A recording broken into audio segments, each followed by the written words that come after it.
Previously on Economist Big Brother. 5 strangers are battling it out to see whose economic policy will come out on top. Everything is on the line as the winner will receive $500,000. Last week, tensions were at an all-time high as Chair of Household Julia implemented an expansionary monetary policy. Under her policy, the civilian unemployment rate was the lowest it had been in years, 4.1%, while the real GDP had increased by 3.3% from the previous quarter. Inflation expectations were around its target range at 1.98%. While some House guests approved of her policy, others, like Abby, were not so pleased. Julia Kim is a snake. She's only buying bonds to increase the money supply and gain popularity in the House. But I see right through her. Abby is a classical economist and believes that the market will self-correct. She may think she's got Emily on her side, but as a Keynesian, Emily has other plans. I don't know why Abby is telling me this. Julia has been my ride or die since day one. She and the rest of the FOMC squad only want what's best for the economy. This house is about to blow up. The COH competition for this week is approaching and power is back up for grabs. With only 5 players left in the House, will the remaining players turn on each other? Find out now on Economist Big Brother.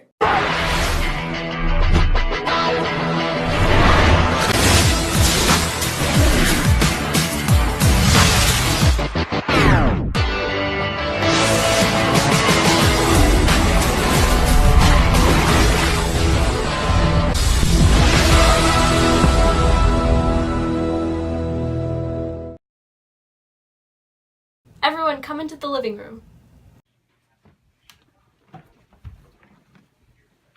Yo, Julie, what's good? Okay, house guests.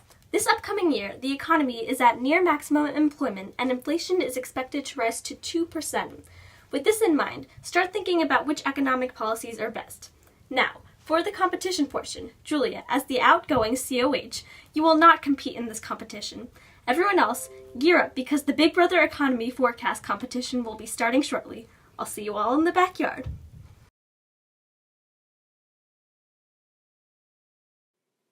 Whoa, we're definitely not in econ class anymore.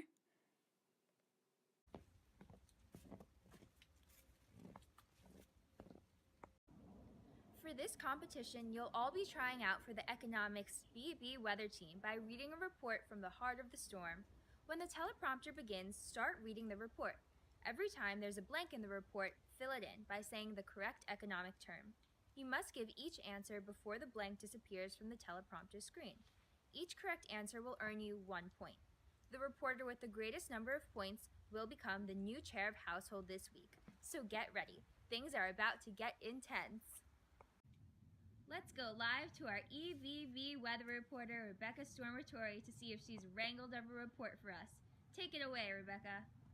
I'm Rebecca Stormatori, coming to you live with an EVB weather update.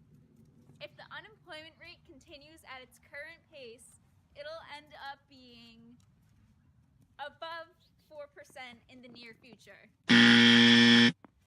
The difference between headline and core CPI is that core does not include food and energy costs. Rain, rain, rain is here to stay with EBB weather reporter Abby Durain. I'm Abby Durain, coming to you live with an EBB weather update. Decreasing the federal funds rate will promote investment and consumer spending. Nominal GDP does not account for, I don't know. It's hard to miss this EBB weather reporter. Emily Mist, let's see what you have in store for us today. I'm Emily Mist, coming to you live with an EBB weather update. If the equilibrium point in the ADAS model is to the right of the long-run aggregate supply curve, then the economy is experiencing an inflationary gap. In the Keynesian economics, wages are sticky going down. And now, watch out for our last EBB weather reporter. Caroline, It's Raining Cats and Dogs is on the scene. I'm Caroline, It's Raining Cats and Dogs, coming to you live with an EBB weather update. Keynesian economists focus on adjusting demand, whereas classical economists focus on adjusting supply. If the supply of money decreases, then interest rates decrease.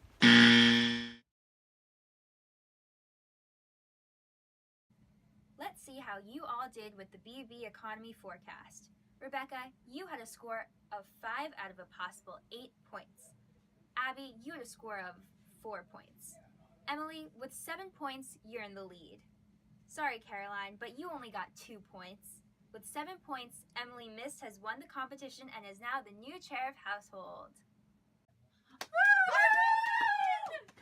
Yes, Emily! Woo! This weather woman is back in power. Abby, I'm coming for you. Because I'm in the FOMC squad, I'm feeling pretty confident this week. But of course in this house, you can never be too sure. You never know what's going to happen next.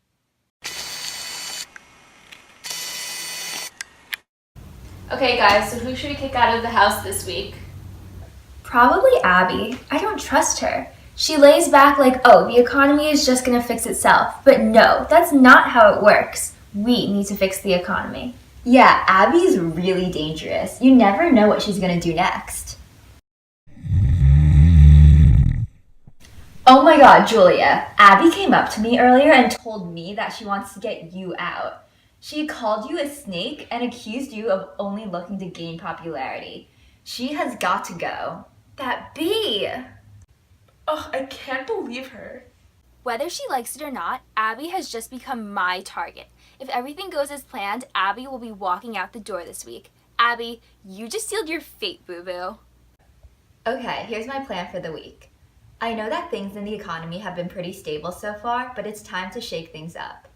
The civilian unemployment rate has been consistently decreasing, and non-farm payroll employment has increased by 2,071,000 in the past year. The economy is growing, but we need to make sure we keep it under control. Yeah, with civilian unemployment at 4.1%, it's already below the natural unemployment rate of 4.74%. It's likely that this downward trend in unemployment rate will continue, putting pressure on wages. If we keep growing at this rate, the economy will overheat. Okay, but I know that headline CPI increased by 2% this year, but core CPI was consistently lower than the 2% target at a 1.4% increase. We need to raise the inflation, guys. With a growing economy, inflation is already expected to rise to 1.98% in the near future, so the best way to go is a contractionary policy. If we don't implement a policy, then the inflation can increase past the 2% target, and we don't want the inflation to rise too quickly. Does everyone agree? Okay, but if we sell bonds, then the excess reserves will decrease, causing a tightening of the money supply. This will then limit consumption and investment spending, which will decrease the aggregate demand. I know that this will help to keep inflation in check, but it will also hinder our real GDP. Yeah, but we don't want an inflationary gap. We should gradually increase the federal funds rate to prevent a rapid increase of inflation in the future. Right now, the federal funds rate is 1.16, which is within our target range of 1 to 1.25. We should increase our target range to 1.25% to 1.5%. Yeah, that should help keep the economy in check. So far this year, net exports have increased, and the foreign exchange value of the dollar has declined. And it looks like this upward trend is going to continue into next year. Yeah, if we sell bonds, then according to the money market graph, interest rates should increase, because when the money supply decreases, then interest rates increase. This means that more foreigners are going to be exchanging their dollar for the US dollar, which will cause the US dollar to appreciate and net exports to decrease. Okay, but what about reserve requirements? I think that we should raise them.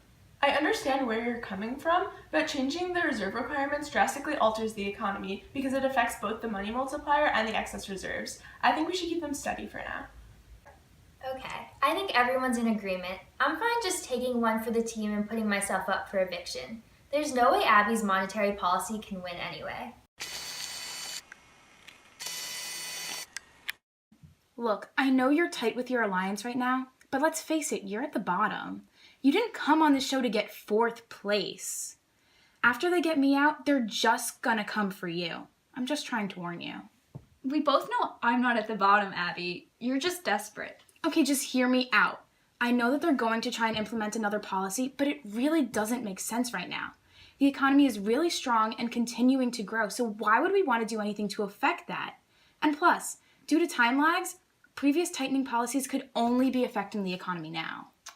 Look, I don't know, I'll think about it. I want to stay in the FOMC squad, but Abby is right. The economy is pretty stable right now. I don't know what to do. I have a lot to think about. I think I might actually have pulled this off. Consumer confidence is on the rise at 101.56. Our economy is doing so well right now, it just doesn't make sense to change that. Rebecca knows I'm right.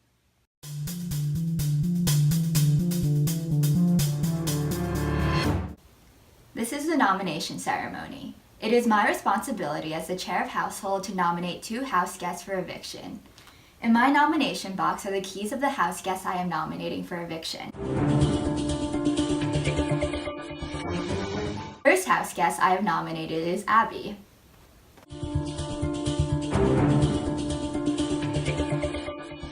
The second house guest I have nominated is Julia. Abby, your classical economics approach just isn't going to work. If we want to prevent the economy from overheating, we need to enact some policies soon. The economy may self-correct in the long run, but we'll all be dead anyways. Julia, I want you to know that you're not my target.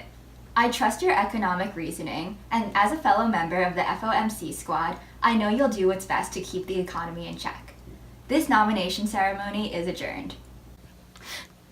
I'm feeling so alone in the house right now. Julia always turns everyone against me. She has to go.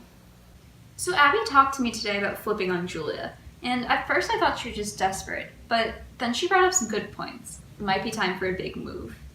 Abby just wants to leave things be. She doesn't understand how the economy works. The economy's in a good shape right now. Maybe we don't need to do anything. And besides, you've seen how close Julia and Emily are. It might be time to break up this power couple. I don't know if it's a good idea. I don't really want to get blood on my hands. What is Rebecca thinking? I would never turn on the FOMC squad. Although, she did bring up some pretty good points.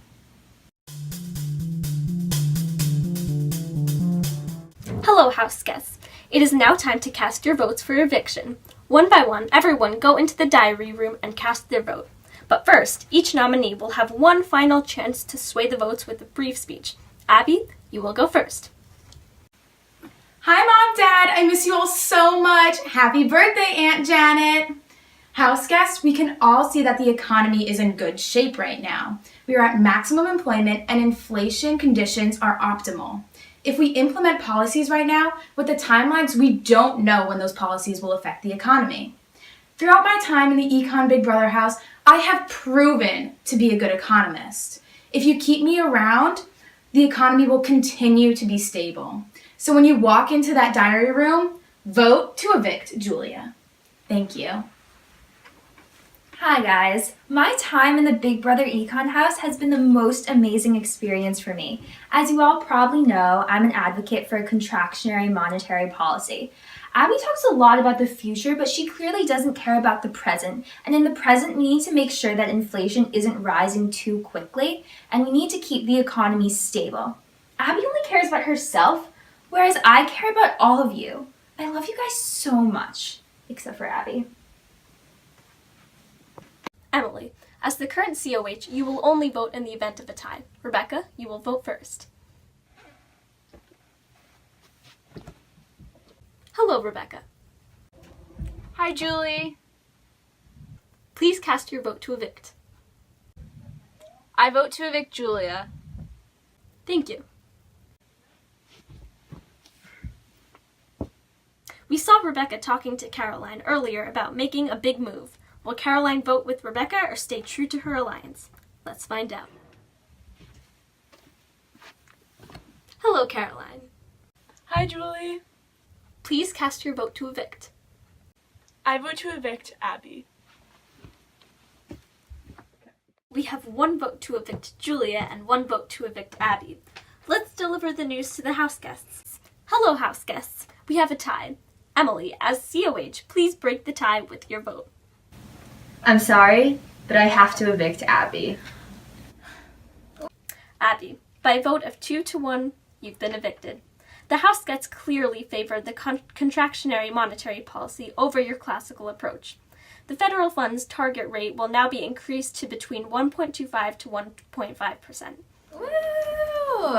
Abby, the door is to the Beyonce.